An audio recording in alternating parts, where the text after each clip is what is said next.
Seja bem-vindo a mais uma aula do nosso curso de História. História aqui com o professor Tiago Cedrez. Seja bem-vindo então à nossa aula.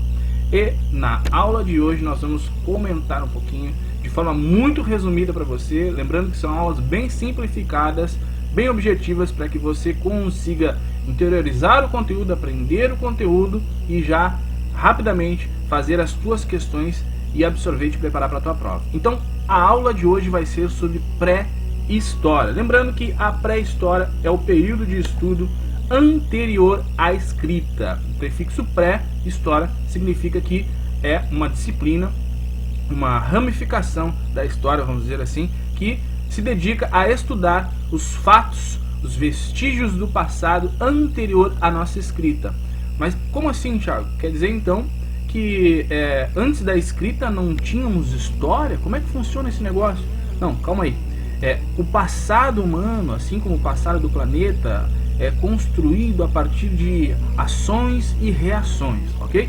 Dentro dessas ações e reações, seja elas humanas ou geológicas, ocorrem aí resquícios. E esses resquícios deixam marcas, e essas marcas são estudadas por algumas outras especialidades que não são somente aquelas que a história se dedica, como por exemplo a arqueologia, a paleontologia, a antropologia, que são ciências, que são disciplinas específicas que se dedicam, se debruçam a estudar os resquícios humanos e geológicos antes do surgimento da escrita. Que resquícios são esses, Thiago? Geralmente ossadas, recursos materiais deixados por civilizações, por homens pré-históricos, por exemplo, pinturas rupestres, assim como outros elementos que vão constituindo um pouco do nosso passado pré-histórico, no momento onde não havia a escrita. E só para que você entenda, a pré-história é o período mais antigo que a gente tem do nosso planeta e também da nossa história. Nós temos aí como o surgimento dos primeiros hominídeos, né? Cerca de 4 milhões de anos atrás. E aí nós temos aí algumas classificações feitas por essa historiografia, pela própria arqueologia, que estuda esse passado longínquo, algumas fases, que nessas fases nós temos aí alguns acontecimentos específicos, alguns progressos, algumas evoluções que ocorreram, que fizeram com que houvessem distinções tanto de datação como de processos de evolução histórica. Nós temos aí por volta de 2 milhões de anos o período conhecido como Paleolítico, assim como por volta dos 2.000 anos antes de Cristo, o período conhecido como Neolítico, e 6.000 anos atrás o período conhecido na pré-história como Idade dos Metais. E por volta de 4.000 anos antes de Cristo, nós temos aí o surgimento da escrita lá na Mesopotâmia, que a partir do surgimento da escrita, a escrita cuneiforme, nós temos aí os registros do pensamento humano de forma mais organizada, de forma mais prática, que obviamente durou até agora, né? Então veja, vamos estudar parte a parte cada um desses resquícios do passado, então desses períodos, para que você se sinta mais confiante. Então nós temos aí, ao longo desse surgimento dos hominídeos, a partir da teoria evolucionista, que são duas teorias nesse momento, até o século XIX, quando começa a ter com o iluminismo, por exemplo, o questionamento do pensamento teocrático, do pensamento religioso, com o surgimento de forma mais consolidada da ciência, nós temos a figura do Charles Darwin, que foi o principal teórico evolucionista, que diz que as criaturas, sejam elas humanas ou não, os animais que sobreviveram ao longo do tempo, que evoluíram, eles evoluíram e chegaram ao estágio que se encontram a partir de adaptações, a partir da sua experiência adaptativa, certo? Então veja, a partir dessa transmissão biológica entre as espécies, seja ela, por exemplo, biológica, quando eu falo biológica, eu falo de DNA, eu falo de genética, houveram aprendizagens que foram guardadas geneticamente, assim como experiências a partir da transmissão cultural, por exemplo, que geraram comportamentos, que geraram práticas, que geraram técnicas. E isso, passado ao longo de vários anos, propiciou geneticamente e também biologicamente uma evolução. E eu não estou falando aí de 1, 2, 3 anos, a gente está falando aí de milhões de anos atrás. É tempo, meu querido, para que as coisas aconteçam e se modifiquem. Então nós temos o primeiro hominídeo aí, cerca de 6,5 milhões de anos atrás, o nosso famoso Australopithecus, Depois, por exemplo, o Homo habilis, que surgiu cerca de 3 milhões de anos atrás. O Homo erectus, por exemplo, 1,7 milhões de anos. E tivemos também mudanças climáticas neste período, onde os hominídeos já existiam, as famosas glaciações, né, que propiciou também essa seleção natural, assim como também o próprio domínio do fogo pelos próprios sapiens, né, os Homo sapiens, isso aqui de 200 anos, 1000 anos atrás, né, por volta aí dos neandertalenses, né, 35 mil anos atrás, e depois o sapiens sapiens 50 mil anos atrás. E dentro dessa trajetória dos hominídeos nós temos aí algumas classificações: o paleolítico, o neolítico e a idade dos metais. Vamos por parte então, meu querido, foca aqui comigo. Paleolítico também, né, o prefixo paleo depois o lítico, a gente pode compreender essa nomenclatura como idade da pedra lascada ou idade da pedra antiga. É o período mais longo da pré-história. Guarda isso, por favor. Pré-história, paleolítico é o período mais longo do estudo da pré-história. E esse paleolítico ele pode também, dependendo da historiografia que a gente for analisar, dependendo do autor, ele classifica como paleolítico inferior, paleolítico médio ou também paleolítico superior. E dentro dessas categorias nós temos aí a presença dessas ramificações da evolução dos nossos hominídeos, tá bem? Mas existem algumas características que são fundamentais, que caem nas tuas provas, nos teus concursos, que tu precisa saber, tá? Primeiro, o paleolítico é o período da pré-história onde surgiram os hominídeos, certo? Antes disso, nós tínhamos aí, ou durante esse processo, nós temos aí o processo de transição de uma estrutura hominídea quadrúpede para bípede. O que significa isso? Falando em outras palavras, trocando, né, por miúdos, as pessoas deixaram de andar de quatro e começaram a andar com os 2 pezinhos, isso mesmo.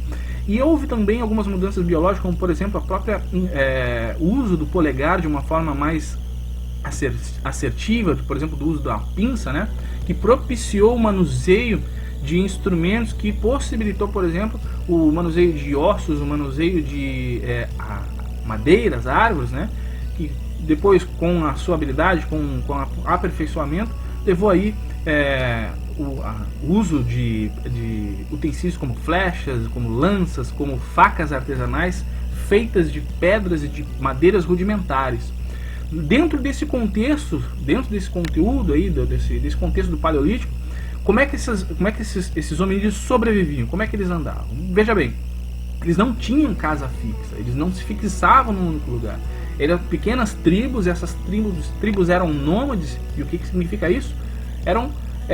Eles não se fixavam num único lugar. Como eles viviam da caça, da pesca e da coleta, eles não conheciam a agricultura nesse momento, eles não tinham uma capacidade cognitiva para interpretar a realidade dessa forma e também para absorver esse conhecimento. Então eles viviam coletando, caçando, pescando, e era uma realidade muito dura, muito, muito complicada. A taxa de mortalidade era muito alta nesse momento, tá bem? Uma outra característica muito importante que você precisa guardar do período paleolítico é, por exemplo, o uso da arte rupestre. E o que são essas artes rupestres? São pinturas feitas em cavernas, o que hoje conhecemos como sítios arqueológicos, que representam o imaginário daquela época, o cotidiano daquela época, ou pelo menos é o que a historiografia interpreta daqueles desenhos que os historiadores, que os antropólogos, os paleontólogos encontram em sítios arqueológicos deste período, né? Que representam geralmente situações ritualísticas, situações de caça, de sobrevivência e assim por diante, tá? Houve neste momento o controle do fogo, tá? Os hominídeos, de alguma forma, eles conseguiram visualizar como que eles conseguiam interpretar aquele fenômeno da natureza, que até então, por exemplo, o fogo surgia em vários momentos, quando, por exemplo, corria um raio numa árvore, em algum local específico, que, obviamente, saía fogo. Eles ficavam interpretando, sabiam que aquilo queimava e tudo mais, mas com a expertise, com a evolução, com a observação, houve a possibilidade de manusear, de controlar, de criar esse fogo, não depender mais da natureza, para que houvesse o surgimento desse fogo. Ou seja, então eles conseguiam manusear. E com o manuseio do fogo, isso gera para eles poder de proteção.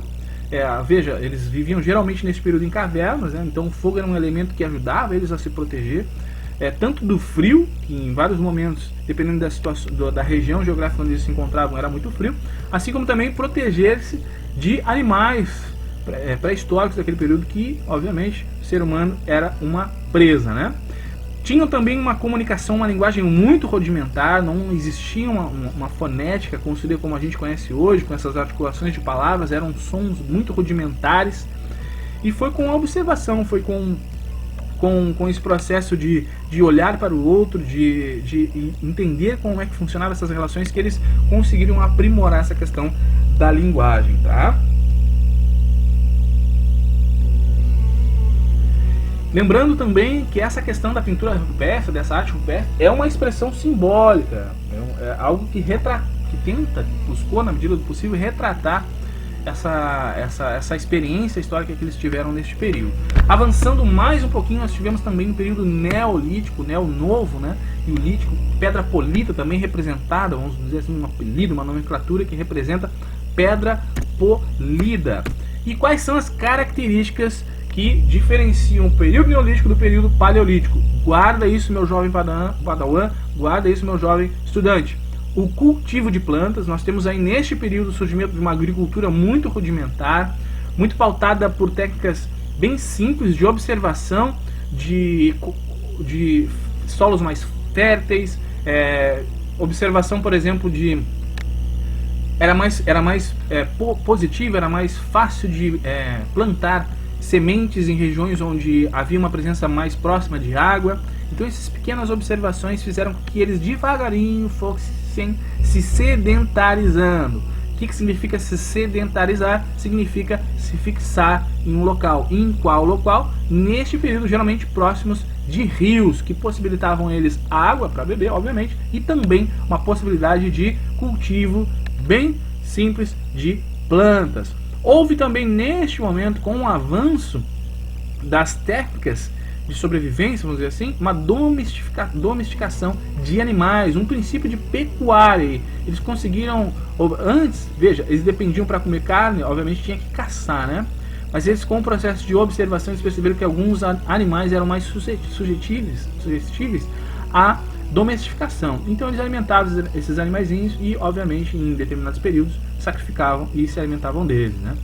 Houve também um aprimoramento muito significativo de novas ferramentas bem mais elaboradas, seja ela para caça, seja ela para defesa, assim como também com o uso do fogo, a criação, por exemplo, da cerâmica, onde eles conseguiam, através do barro e com o uso do fogo, obviamente, construir aí cerâmicas, vasos que auxiliassem eles a guardar tudo aquilo que eles haviam começado a produzir com o cultivo de plantas e também com esse processo de sedentarização.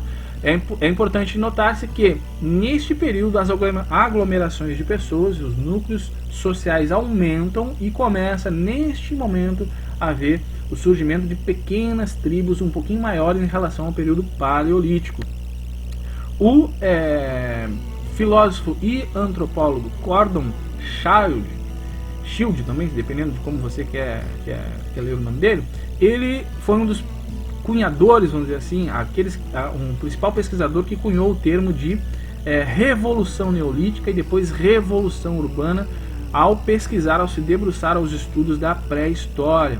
Uma perspectiva mais marxista de ver as relações de trabalho neste período, ele entendeu que neste momento o período neolítico foi um período de bastante aprofundamento das relações sociais e relações de trabalho. Por fim, para a gente avançar mais um pouquinho, nós temos um outro período, que é o período da Idade dos Metais, um período aí que, como você pode ver na nossa escala ali embaixo, que ocorreu mais ou menos por volta de 6 mil anos, entre 6 mil anos atrás e 4 mil anos antes de Cristo.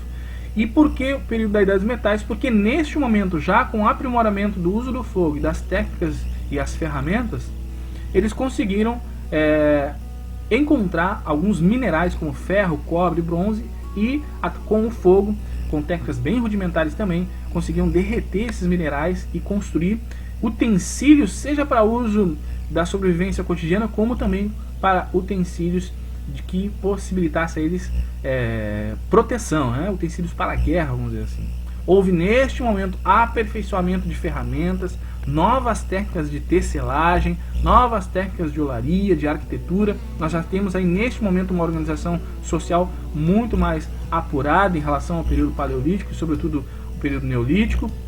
Já começa a se haver trocas, um princípio de comércio que a gente conhece como escambo, com trocas de mercadorias. Há também neste momento o surgimento de pequenas embarcações, onde os nossos antecessores, vamos dizer assim, começam a se lançarem para os rios, navegarem nos rios através de barcos também bem simples, barcos a velas, para tentar se expandir em relação ao seu território, a encontrar novas áreas para plantar, para sobreviver e assim por diante, tá? E por fim, como datação final deste período, nós temos aí o surgimento da escrita, cerca de 3.500, 4.000 anos antes de Cristo, né? Que com o surgimento da escrita finaliza-se aí o período do teu estudo da pré-história. Feitas essas considerações, feitas estas observações, vamos passar agora para o uso de reflexões e aprimoramento da tua aprendizagem através de questões. Vamos lá então? Vamos lá. Pré-história em questões. Veja bem, questão número 1, da Universidade Federal do Rio Grande do Sul. A Idade da Pedra costuma ser dividida em 3 períodos: Paleolítico, Neolítico e Idade dos Metais. O que a questão está te propondo? Associe as 5 características da Idade da Pedra listadas a seguir, ou seja, no bloco inferior, aos períodos citados no bloco superior. Então nós temos item 1, Paleolítico, item 2, Idade dos Metais, e item 3, Neolítico. Quais as alternativas ali? Domesticação de animais, descoberta do fogo, fundição de metais, artefatos de pedra lascada e difusão da agricultura. Então, dentro dessa lógica dessa questão, ele pede ali para você fazer uma sequência correta de preenchimento dentro dos parênteses, tá? Encaixar os numerozinhos ali. E eu quero que você observe junto comigo aqui: domesticação de animais, descoberta de fogo, fundição de metais, artefatos de pedra lascada, difusão de agricultura. Quais desses itens você marcaria? Vamos avançar. A resposta correta seria a resposta A, que seria 3, 1, 2, 1, 3. Por quê? Porque a domesticação de animais só vai ocorrer lá no período, começa a ocorrer no período neolítico, né, quando eles começam a se sedentarizar, e com o processo de sedentarização, eles começam aí com o cultivo de plantas de forma muito rudimentar e também com um processo bem rudimentar de pecuária. Então, o número 3 ali se encaixa perfeitamente na domesticação de animais. O item 1, descoberta do fogo. Sim, como a gente estudou anteriormente, o fogo foi descoberto lá no nosso primeiro estágio, no período mais longo da pré-história, no período paleolítico, no período da pedra lascada. Fundição de metais, talvez o próprio enunciado ali já te diga, né? Idade dos metais, fundição de metais, essa é a resposta correta. Número 2, fundição de metais. Ocorreu na Idade dos Metais, quando eles já aperfeiçoaram o uso, o manuseio do fogo e de técnicas de olaria. Artefatos de pedra lascada, você consegue associar, obviamente, ao período paleolítico. E difusão da agricultura, nós temos aí o item 3, que é quando eles se sedentarizam. Então a resposta correta é a resposta A, que é a melhor, que traz à tona os elementos que se associam aqui ao período paleolítico, Idade dos Metais e Neolítico. Tudo bem? Vamos para a próxima questão. Banca AMEO, né, um acrônico aí, de Santa Catarina, uma questão de 2019, que diz o seguinte: a pré-história costuma ser dividida em 3 períodos: Paleolítico, Neolítico e Idade dos Metais. Muito parecido com a questão anterior, não é verdade? São características olha só, são características do período paleolítico, exceto, então preste muita atenção, veja bem. Item A: os homens deste período eram nômades e viviam essencialmente da caça e da coleta. Item B: uma descoberta essencial deste período foi a descoberta de como produzir fogo. Correto. Então veja bem, no período paleolítico, sim, os homens nesse período eram nômades e viviam da caça e da coleta. Ok, então essa está certa. Item B: uma descoberta essencial deste período foi a descoberta do fogo. Sim, no período paleolítico, é o período histórico da pré-história, onde, sim, os hominídeos conseguiram descobrir o manuseio do fogo. Item C. Usavam ossos e pedras para confeccionar e armas para a caça, cortar e fazer as suas vestes. Sim, de uma forma muito rudimentar, foi neste período que os humanos começaram a aproveitar-se do uso de pedras, de uso de ossos, de uso de madeiras para construir suas armas e a partir dessas armas caçar, cortar e fazer as suas vestes. Está corretíssimo. Então, item D, né, alternativa D, neste período domesticaram animais, juntamente com as mudanças climáticas que aumentou as temperaturas terrestres. Veja bem, essa alternativa está errada justamente pelo início aqui, ó. Não foi no Paleolítico que eles domesticaram os animais, foi no Neolítico. No entanto, a outra parte está correta, né?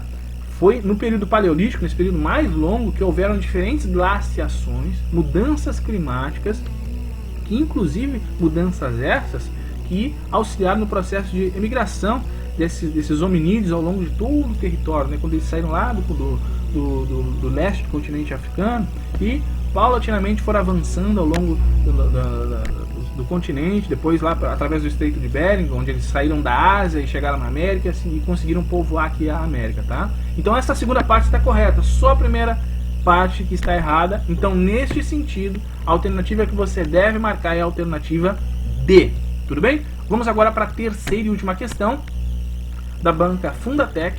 Analise as seguintes assertivas a respeito da humanidade antes da escrita. Então, alternativa número 1, né? Ao final do período Neolítico, iniciou-se o Paleolítico, período marcado pela fabricação de instrumentos metálicos.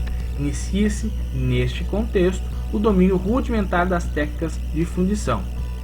Deixa eu avançar mais um pouquinho. O Neolítico, ou Idade da Pedra Polida, foi marcado pelo uso da capacidade intelectual. Houve o crescimento de grandes migrações e uma relação de afinidade com os animais e a agricultura. Alguns historiadores chegam a chamar de Revolução Neolítica, que é o Gordon Shield que eu falei lá no início, né? O professor pesquisador brasileiro que precise realizar uma pesquisa com um enfoque em objetos pré-históricos na Inglaterra ou no Egito, terá dificuldades para encontrar nos museus fósseis pré-históricos da época, uma vez que não existe na historiografia valorização desse período histórico nesses países. Não vou comentar ainda, vou só ler. O ser humano, ao se tornar nômade, via da caça, da pesca e da coleta, com uma organização social simples, abrigando-se nas cavernas e sobre as árvores. Essas características típicas levaram os pesquisadores a determinar esse contexto histórico com o mais rudimentar da humanidade, nomeando como período Neolítico. Então, o que a alternativa pede? Que é para te marcar as que estão corretas, né? Está correta apenas a alternativa 2? Apenas a alternativa 4? Apenas a 1, 3 e 4? Apenas a 2, 3 e 4? Ou a 1, 2, 3 e 4 todas, né? Veja bem, a resposta correta é a alternativa A, ou seja, só a número 2. Por quê? Porque não for o final do período Neolítico. Vamos pegar o número 1 ali, tá? Alternativa número 1. Ao final do período Neolítico iniciou-se o período Paleolítico. Tá errado por aí. Depois do Neolítico nós temos a Idade dos Metais. Então eles trocaram aqui, eles foram safadinhos nesse sentido e trocaram aqui o Paleolítico por Neolítico. Tá errado esse contexto. O 3 ali, né? Onde o pesquisador brasileiro vai ter dificuldade de pesquisar objetos pré-históricos na Inglaterra e no Egito. Tá errado, porque a Inglaterra e o Egito concentram o maior número de fontes históricas desse período pré-histórico. O museu, por exemplo, na França da Inglaterra, o Museu do Cairo, no Egito, e do Louvre, na França, por exemplo, acumulam um número muito significativo de fontes e objetos desse período da pré-história. Então, não há uma escassez de fontes pré-históricas nessas regiões aí. Então, tá errado, meu querido, tá errado. E não existe historiografia, valorização desse período histórico nesses países. Também tá errado. O Egito é um principal, hoje, né, assim como a Grécia, é um dos principais referências quando a gente está falando de fontes para estudar a pré-história. O continente africano é um riquíssimo para a gente estudar a pré-história, até porque é o berço das principais civilizações, né? E também é o berço aí do surgimento dos hominídeos. E por fim, o ser humano, ao se tornar nômade, vivia da caça, da coleta e da pesca, né? Com uma organização social simples, tá tudo bem até aí, abrigando-se em caverna, tá. Essas características típicas levaram os pesquisadores a determinar esse contexto histórico como o mais rudimentar da humanidade. Tá, tudo bem, até aí. Nomeado como período neolítico. Ferrou tudo, não é. Esse período ele é classificado como paleolítico. Tudo bem? Então, fechando essa questão, a alternativa certa é a A. O neolítico, ou idade da pedra polida, foi marcado pelo uso da capacidade intelectual. Houve o crescimento de grandes migrações e uma relação de afinidades com os animais e a agricultura. E alguns historiadores chegam a chamar de Revolução Neolítica. E para fechar nossa aula de hoje, eu deixo aqui 2 complementos de leitura para você se aprofundar ainda mais sobre essa temática da pré-história. Nós temos aqui um livro chamado Pré-História do Brasil, de 2 historiadores importantíssimos, o Pedro Paulo Funari e o Francisco Silva Noel, que fala das origens do homem brasileiro, o Brasil antes de Cabral, descobertas arqueológicas recentes, né? É um livro que é focado na pré-história do Brasil. E se você quer estudar uma pré-história mais abrangente, nós temos aí o livro da Rosicléia Martins Rodrigues, O Homem na Pré-História. São 2 excelentes livros que vão te ajudar a aprimorar ainda mais o teu saber em relação a esse período, que também é extremamente importante para entender as nossas raízes históricas, as nossas raízes humanas, tanto biológicas, fisiológicas, como também culturais. Tudo bem? Me encerro por aqui, grato pela tua atenção e nos vemos na nossa próxima videoaula.